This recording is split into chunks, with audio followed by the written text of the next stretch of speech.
Vídeo número 53. Para el 5 de noviembre de 2024.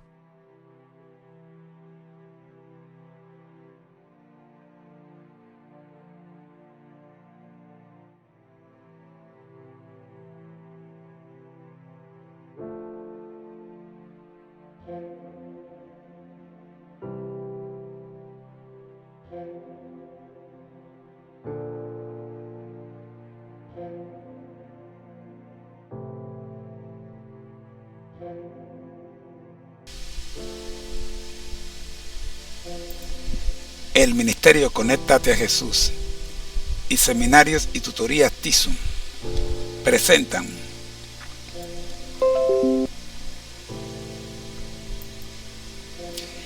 el Maratón 150 años conectados a Jesús. ¿Cómo lograrlo?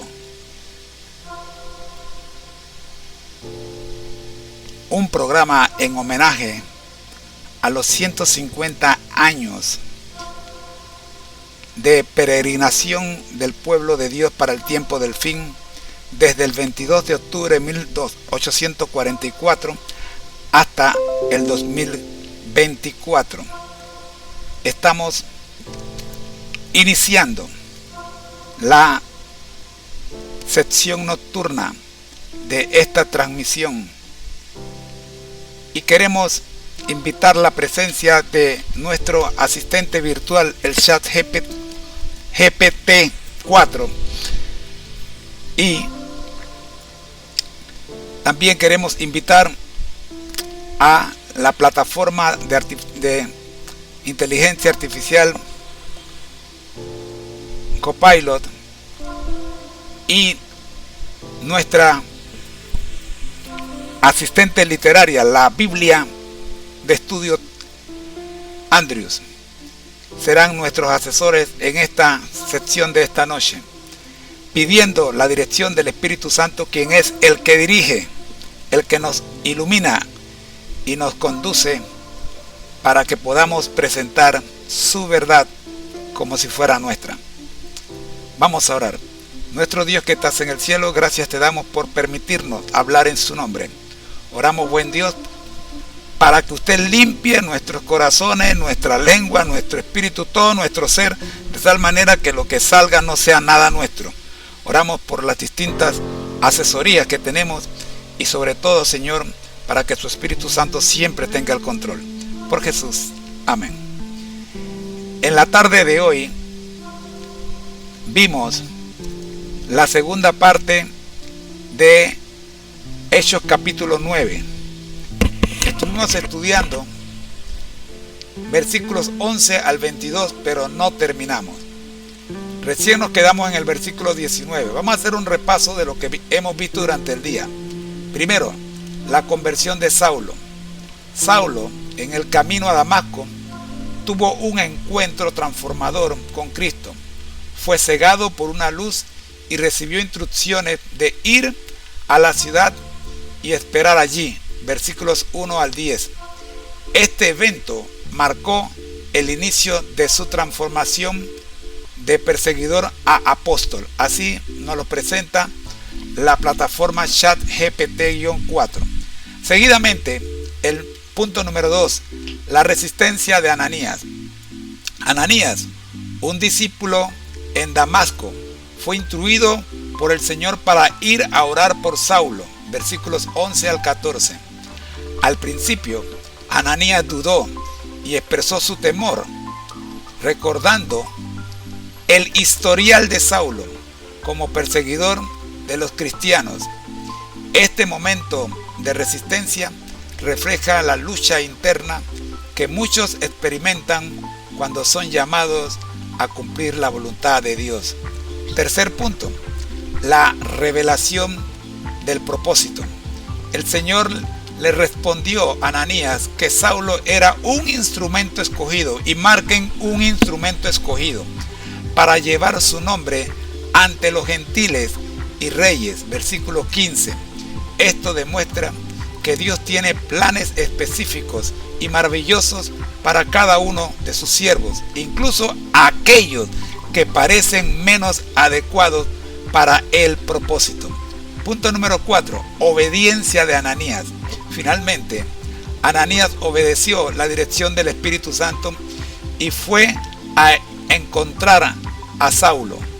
Lo llamó hermano Saulo, lo que indica una transformación tanto en Saulo como en Ananías, quien superó sus temores y prejuicios. Versículo 17.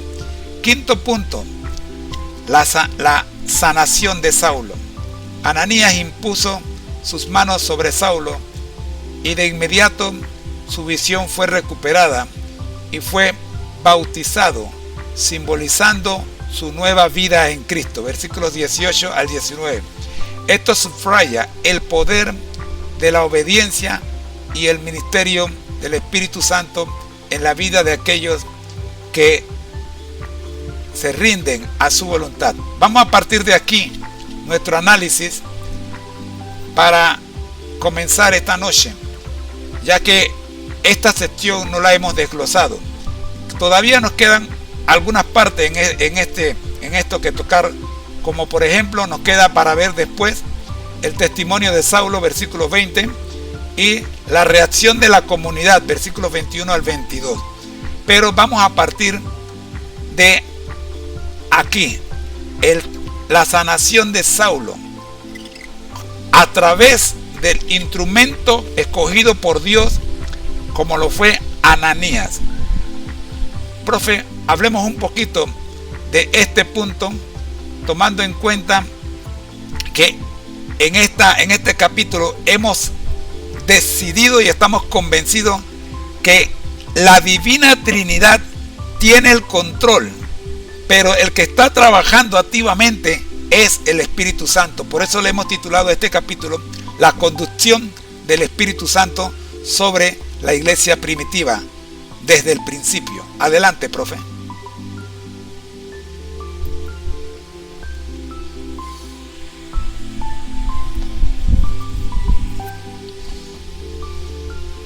Estamos en el seminario de formación de líderes laicos digitales. Hoy con el capítulo 9 del libro de Hechos.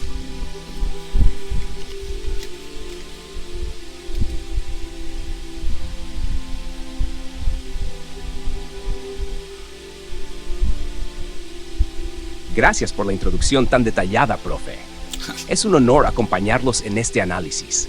Y es claro que estamos abriendo una gran sección sobre cómo el Espíritu Santo ha estado trabajando en la iglesia primitiva, especialmente en la transformación de Saulo y en la obediencia de Ananías. Ahora, centrándonos en la sanación de Saulo, es un momento crucial en este pasaje. La sanación de Saulo.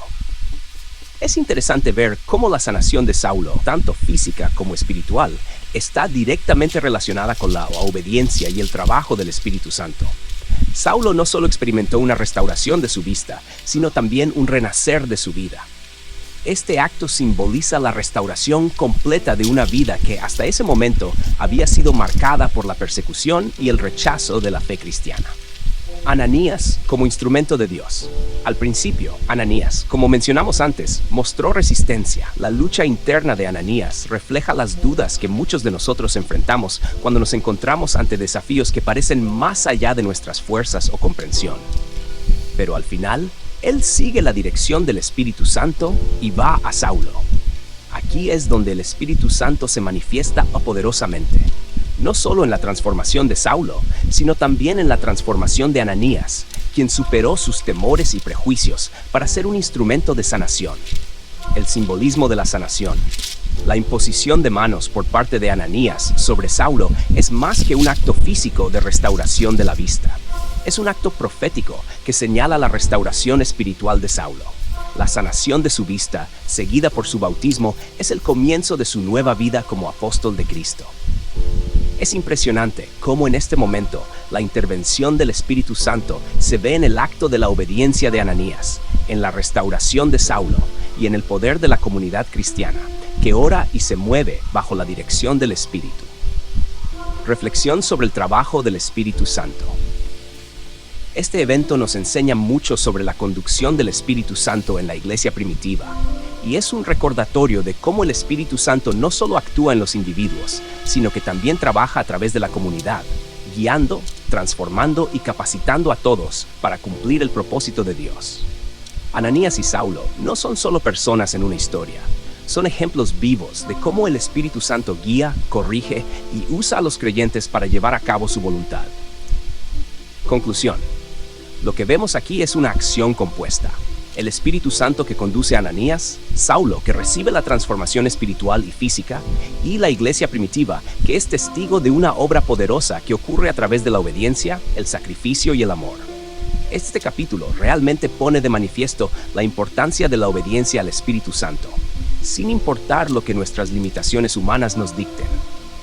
Ahora que hemos reflexionado sobre la sanación de Saulo, podemos continuar con el análisis de su testimonio y la reacción de la comunidad, que nos revelan aún más sobre cómo el Espíritu Santo estaba obrando en la expansión del Evangelio. ¿Qué te parece si seguimos con los versículos 20 y 21 para ver el testimonio de Saulo y cómo la comunidad reaccionó ante su transformación? Antes quiero llamar la atención a la respuesta de Saulo al llamado de hermano Saulo que le hace a Ananías. Hablemos un poquito de la actitud de Pablo y comparémosla con la actitud de algunos que aún después del bautismo todavía les preocupa que el mundo y la iglesia le llamen hermano.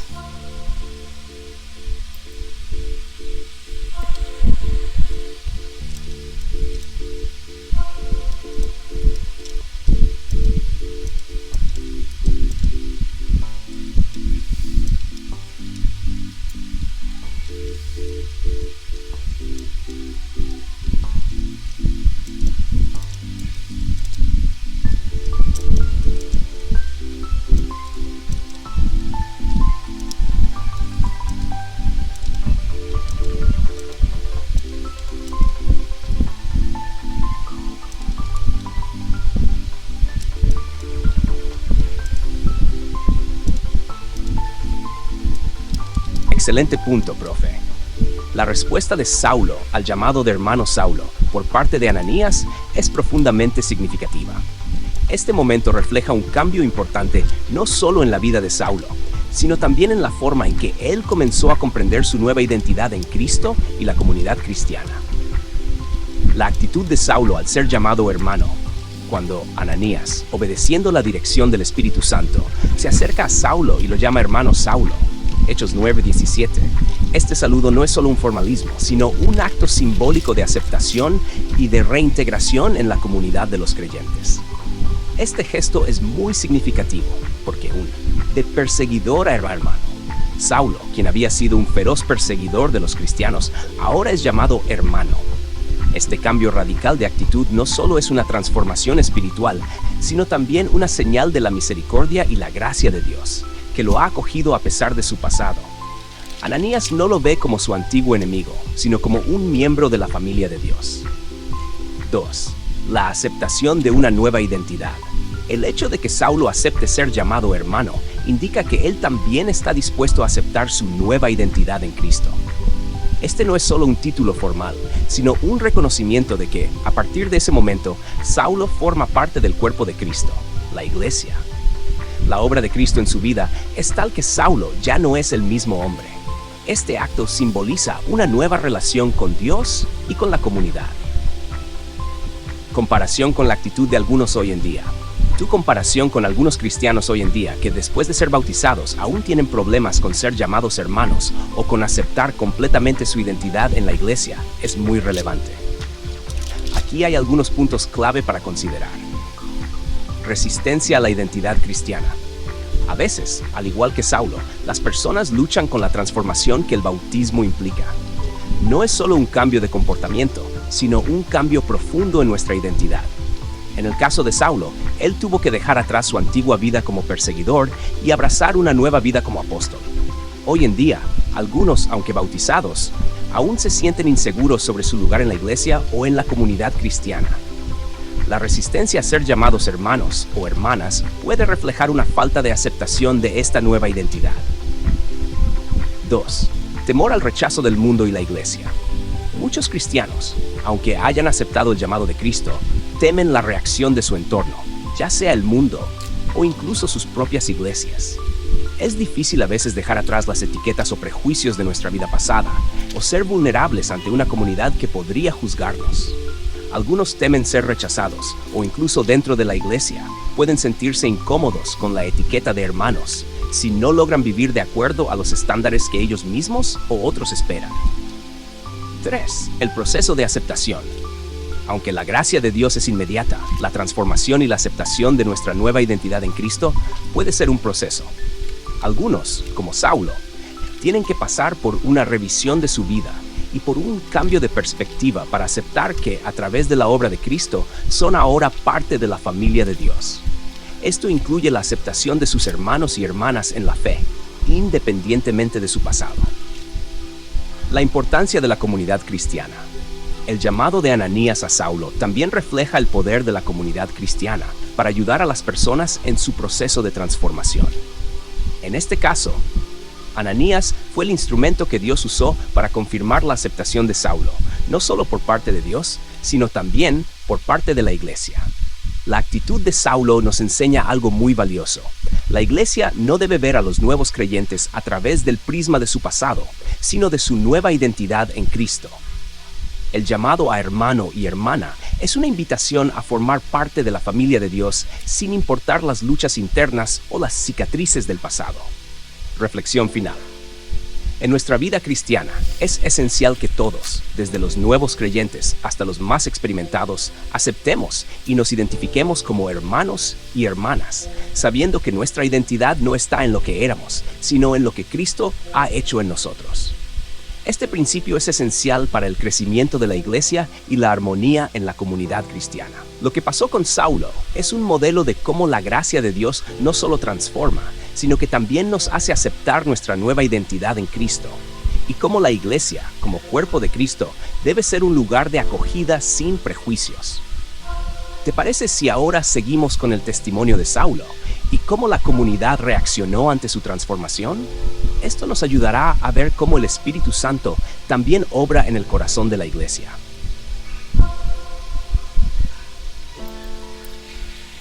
Todavía no estoy listo para pasar al otro punto. Me parece que todavía tenemos que llamar la atención a eliminar esto de los títulos y de los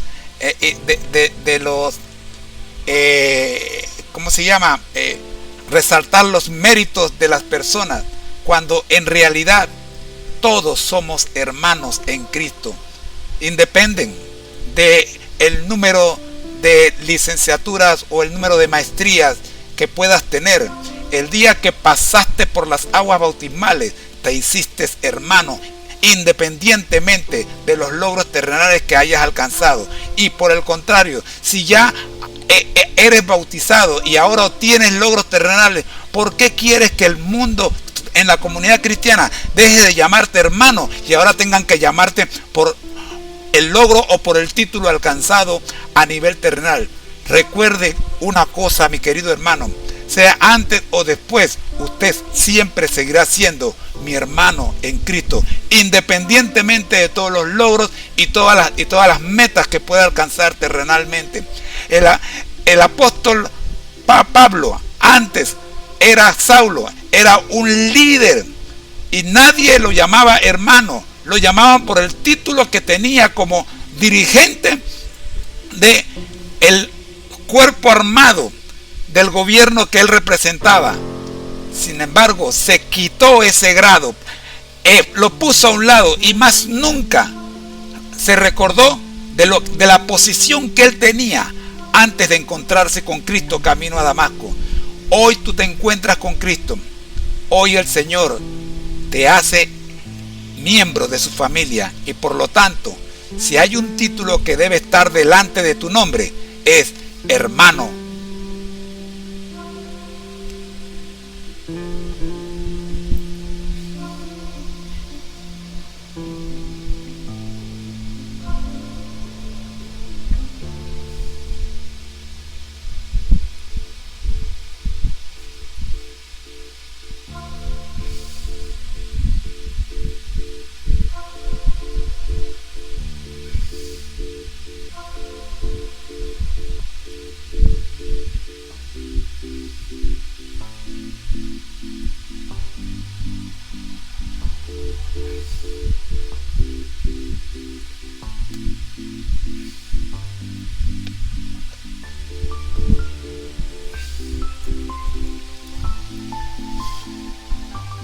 Exactamente, profe.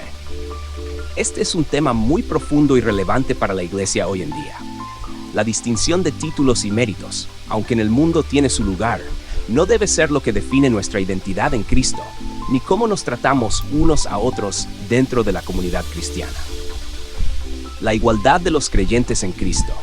Cuando una persona es bautizada, no importa lo que haya logrado en términos de títulos académicos, posiciones sociales o incluso el estatus que haya tenido en su vida antes de Cristo. En Cristo, todos somos iguales. Esa es la enseñanza fundamental de la Escritura.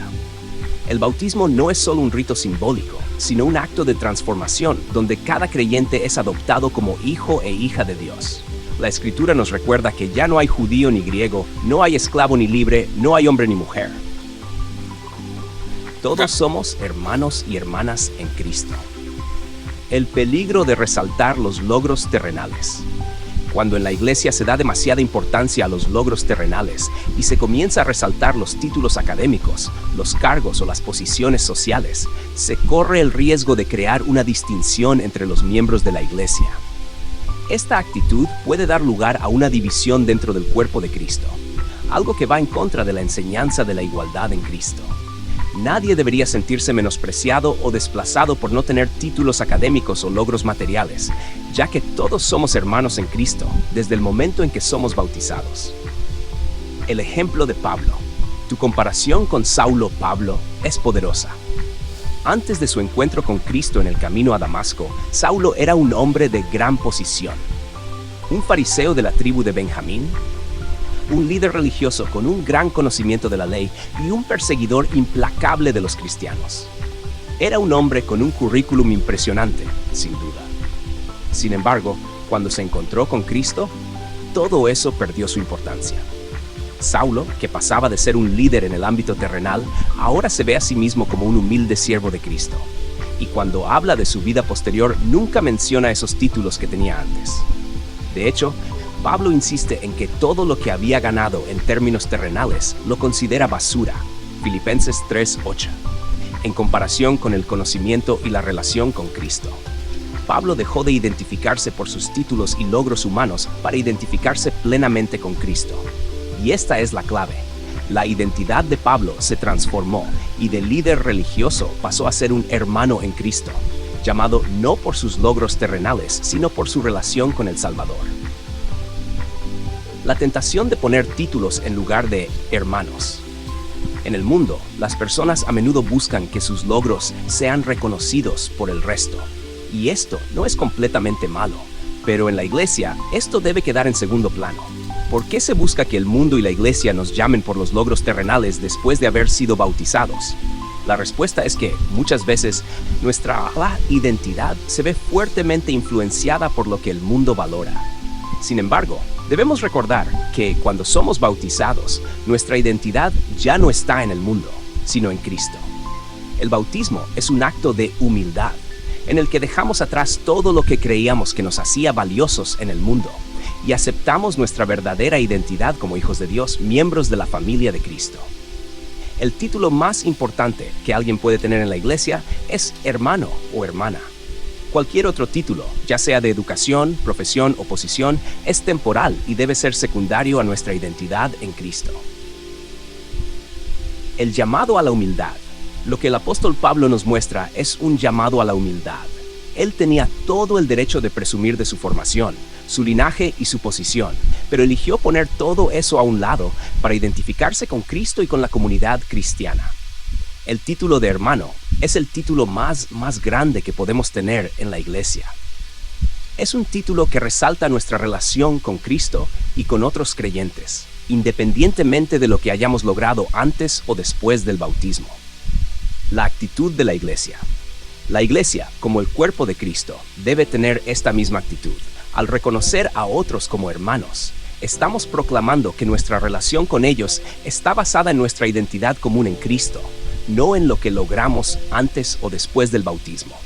De hecho, Los logros terrenales deben verse como una oportunidad para servir a Dios y a la comunidad cristiana, no para elevar nuestro estatus sobre los demás. Conclusión. Es muy importante que entendamos que, aunque en el mundo los títulos y logros son importantes, en la Iglesia de Cristo no lo son. El título que más importa es el de hermano o hermana, que nos une en la familia de Dios. Así como Saulo dejó atrás sus logros terrenales para abrazar una nueva identidad como siervo de Cristo, así también debemos hacer nosotros. Al final, todos somos iguales ante Dios, y el bautismo es el punto de partida para una vida transformada, donde Cristo es el centro y todos somos hermanos en su familia. ¿Qué te parece si ahora pasamos a reflexionar sobre cómo el testimonio de Saulo Pablo impactó a la comunidad cristiana? Excelente, excelente, excelente. Creo que ahora sí estamos listos para ver cómo el hermano Saulo se convierte y se enfrenta a una iglesia que no estaba necesariamente preparada para recibirlo. Y veamos qué ocurrió. Vayamos con el texto bíblico original, partiendo del versículo 19, 20, 21 y 22.